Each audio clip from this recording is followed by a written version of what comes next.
Ahaduwamnak makasa kanilma kanahurantulu sarana kasukku amin kristanata andama rahyaratina bulitimani ajifachune wan salpaitu kakkasu onana kamadamate randusaya kulahritunne wanti mana kristana dufuramaru iddura daddawa sundrobe nalatti namni kristana kai kamiyu Garana kristana rufe raja ki kuleti marani nagefate Honwa gayu firiga gayu afratu Honwa gayu firiga gayu afratu no santari garu raja ki kuleti marani nagefate Garana satya garu aati kuleti marani karana shiki Wada shira kennemen honwa gayu firiga gayu anga prabhu sayegni no kasiti wande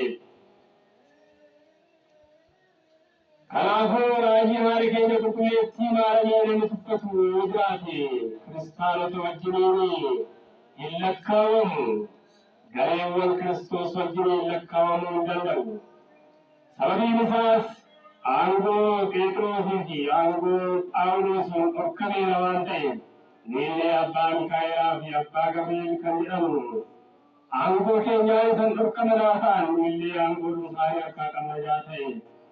Murtaane gurtummaa isaatiin lamuu deebi'ee hamba dhufutti raajaa keenya qulqulleettii maalamii guyyaa sanbataa namni dhaggeeffanne kan dhorkame haa ta'uu jenneerra. Namni ajaja kitaaba kan irratti barreeffamee fi ajaja kitaabolee qulqulluu kan irratti barreeffame namni eegu garuu maqaan isaa bara baraatti kan eebbifame haa ta'u. Ameen. ለእመቤታችን ለቅድስት ድንግል ማርያም የጸጋ ስግደት እንደሚገባ ታረኬ ወጥቁሌቲ ማርያም ናፊ ይልቤፈናኔ ከናዩ ካንከበጃ ከሲናፍተው ሳግለኪ ወወድሰኪ ሶስት ጊዜ ሰግድልሻለሁ አቀዮ ስራ Namatai nalati rom manamsumati akkabutti sirabayya nalati gamnani jimhide yohanisa forke affata saatira kasgalati faditti amarani gammani yetaffa bagadda holam badi gaadanu yiru barbadu gaafa argatu gateetti saatti kan baate Kiristoosiin qandeesse Yamaramiga Mari Wagayo Bakadain Jem Tutti Gangate Hevalina Igan Simana Sipsite Kinami Yamaramiga Mari Wagayo Rumisestu Rabbi Nalkufi Surakanalati Yamaramiga Mari Kulkulota Rajukafi Gamoota qulqulloota rabbii kan jiraatu sirraa dhufee bu'ee dhalatee namatee annuuf mul'atee amaaramii gaammadee abbaa fi hafuura qulqulluu wajjiniin jecha kan jedhamu Waaqayyo amanummaa kee amanummaa isaa taasisuutii dhufee sirraa kan dhalatee amaaramii gaammadee Ani ummataaf wangeela kana labsu yaada Waaqayyoo yaamaramii gaammadee eega deessee booda shaffaan dubbummaa keetii otoo akka jijjiiramne kan taasise amaanu'eeliin kan deessee yaamaramii gaammadee shaffaan dubbummaa keetii otoo jijjiirameen Kiristoosiin garaatti kan baattee yaamaramii gabaasii haa ta'u. Sapaan dubrummaa keetii otoo jijjiiramee Kiristoosiin kan deessee amaranii gabaasii haa ta'u. Adda kan ta'e qoricha keenyaaf haadhaa fi tajaajiltuu jedhamteettoo Waaqayyo amanummaa isaa taasisee amanummaa isaa kan taasisee sirraa kan dhalatee amaaramii gaammadee nuyi kan isa jaalannu nuyi kan jaalatu sarraa nuyi kadhadhu. Amraan Islam kesenangan beribadah beragama. Salihah rakatan rakatullah yang Islam sekarang berkata kata sama masyarakat. Islam surika pasna kana nae lo Islam nabi salam. Walislam kulum kaina pura kuna kulum Kristian. Waikabal agar itu piara ala amin. Jemaah sudah berjalan dalam perjalanan benar bagi menjadi pengajar Islam dan setelah sebetulnya saya sudah berusaha menghina. Karena isi jika berisi negerinya dah abnuti. Rumah poli di rumah itu tinjukan tadi hari ini untuk kuliah timani rajin kita sekarada. Wahai Israel, galat itu menggalatan satu. Galat kesenangan satu di wareni maile tidak galat petang. Warren maile tidak galat petang. Bukan kesan jatani warren sajaji itu cinta. Egawan sekedar rakyat ini. Akasmat sajajno sangila warren satan. Itulim menangan tahun kesan iu. Galata Puro Marani Hankubetam Ganaragir Pada Karanyu Maireti Mukan Karnikan Jeramu Irgamon Nikan Tinggal Repatan Hananta Karajam Tu Hanakesat Kanaragatu Egawarena Pura Jagayi Tahun Dikesan iu Isini bolle yokanimu maatiiwwan Kiristoos jedhamtaniittu haadha kan taate haati keenya Maariyaam qulqulleettiin amala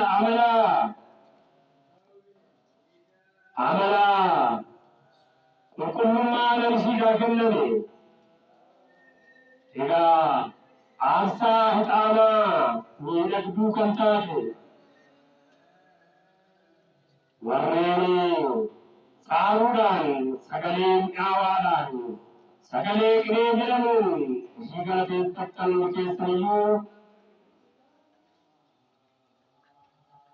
wanti kennuu waaqayyo irraa isinii kennamu olaantummaa akka qabu akka beektan isinitti himuun barbaada. Egaa golgaan dukkanaa isin fuulduraa ka'uusaa hubadhaa. Haati keenya haadha ifaa jedhamtee beekamti ta'e warreen waamantan isin ijoollee waaqayyoo hundi keessaniyyuu laphee qulqullummaatiin dhaggeeffadhaa. Nuyi addunyaan osoo nu eega uumame jalqabee warreen waaqayyo irraa fagaatanii jiraatan cubbuu keessa yookaan dukkana keessa akka jiraatan ni dubbanna. Egaa addeessii fi baatiin akkasumas urjiin otoo hin waliin duraan dursee waggoowwanii fi ji'awwanii barris akka lakkaa'amu akka hin dandeenye ni beekama. Egaa addunyaan guutuu akkuma beezaa ta'ee yookaan immoo hoolaa araaraa ta'ee Yesuus Kiristoos akka dhufee lafa kanarratti maaramuudhaan dhalatee argamu. Ishiin eega sadeessee booda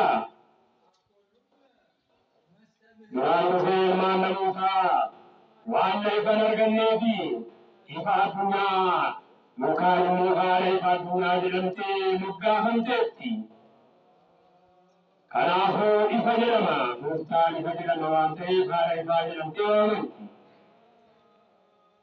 Egaa dukkanii fi ifti addaan ba'uudhaaf akkamiin akka danda'amu ni beekama.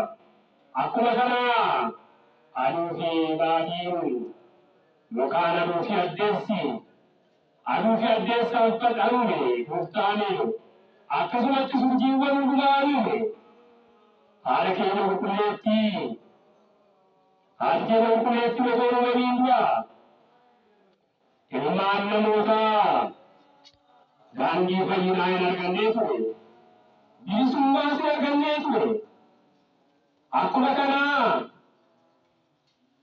warreen miliyoona baay'eedhaan lakkaawwaman warreen baay'oota jedhaman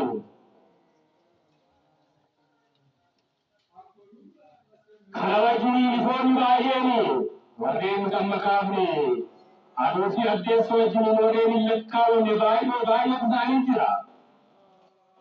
Egaa isaan kun hundumtuu dukkana kana mo'anii gara addunyaa takkaa guutuu ba'ullee baatan isaan kun hundumtuu addunyaan cubbuu keessa gaafa jiraattu gaafa dukkana keessa jiraattu akkasumatti cubbuudhaan cuuphamtee ennaa jiraattu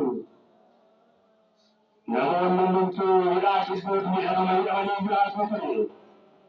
Kana booda dukkanni amalli isaa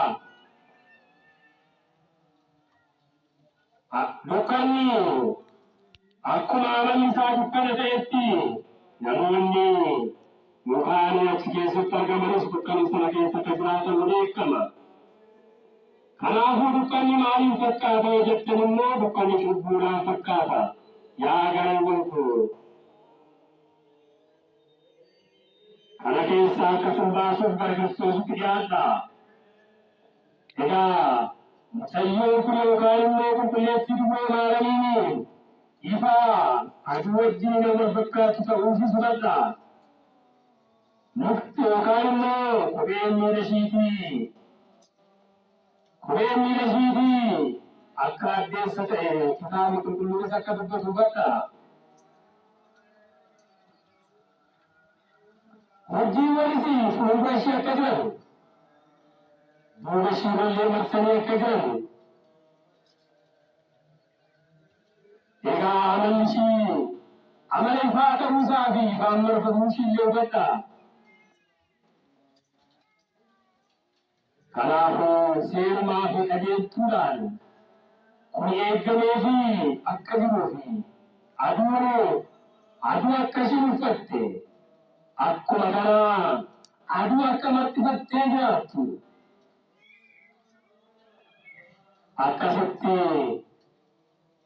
akkasitti akka hubattanii fi isinitti himuudhaafan barbaada. Kun immoo aduu gaafa kaa'uun guyyaa jennee yookaan immoo guyyaadhaaf faaya ta'ee guyyaa hanbareechu aduu ta'uusaa beeka. Kanaafuu isin immoo aduu waan jedhaman guddaan qulqullina foonii ta'uusaas hubadha. Irra deebi'uudhaanis akkuma akka isheetti namni addeessaa fi hojiiwwan halfatee irraa kanaafuu isaan kun immoo faaya halkaniif yookaan immoo halkan miidhagsanidha. Addeessii fi hojiin halkan miidhagsan ta'uusaan beeka. Yeroo ta'anis qulqullina foonshiitii fi qulqullina lubbuu ishii hennaa ilaalchisudha. Halkanis guyyaas ishii fuulduratti dukkanni akka hin jirree fi guyyaa akka aduu marxifattu. Halkanillee immoo baatii fi yookaan addeessii fi hojii akka marxifattudha dubbate. Kanaafuu yeroo tokkicha guyyaa tokko halkanii fi guyyaa yoo jedhamee beekama waan ta'eef kanaafuu haati keenya dhugummaa foonii fi dhugummaa nafsiitiin dhugummaa lubbuutiin cimtuu kan taate kanatti kanaanidha faaya aduu fi faaya addeessaa akkasumattis faaya urjiitiin yookaan kanaan miidhage ta'uu ishii beeka. Akkuma kanaa kitaabni qulqulluun gonfoo hojiiwwanii akka keewwatan dubbata. Luka ishii gajjallaasee addeessi akka caammaa ta'eefii jiru ni dubbata. Akkuma kanaa aduu akka uffattes ifa akka uffatte ni dubbata waan ta'eef kanaafuu Akhirnya kuliti marani. Akhirnya kuliti marani. Adunya butulah ifakasan. Kanaafimmoo namni iddoo kanagaa hamma kanaatti kennishii jedhamee akka nama bishaan keessa waa cuuphee hamma dakaatti qaqqabee ilaalutti wanta dhaga'amuu fi wanta ilaalamu wanta itti qaqqabamus miti. Egaa addunyaa kanarratti akkuma kanaa urjiin jira, baatiin jira. Akka kanaattis ilaaluu hin dandeenyu. Isaan kana bichaadhaan murtoomteetti jechuu hin danda'u. Hin danda'amu sababiin isaa kallattii fi sanii murteessuu hin dandeenye. Nugusaa yookaan mooticha samii deesseetti waan ta'eef. Ishii irratti gonfoon ishiidhaa kenname yookaan gonfoon ishiidhaa filame akka gonfoo biyya lafaa kanaatti yookaan immoo akka gonfoo biyya kanaa namoonni walii filan walii kennanitti alaalamus naqu. Inni kun hin darba waan ta'eef qulqulluu lafi jaatee qabaan ishee fi eebbi ishii hunda keenya irraa fuudhu amma bara baraas ta'uu. Keenya irratti barreessuu haadha keenya qulqulleettii maalan irraa eebba ishee kabaja ishee nurraa gochuu kadhannaa ishee baanaa turuu.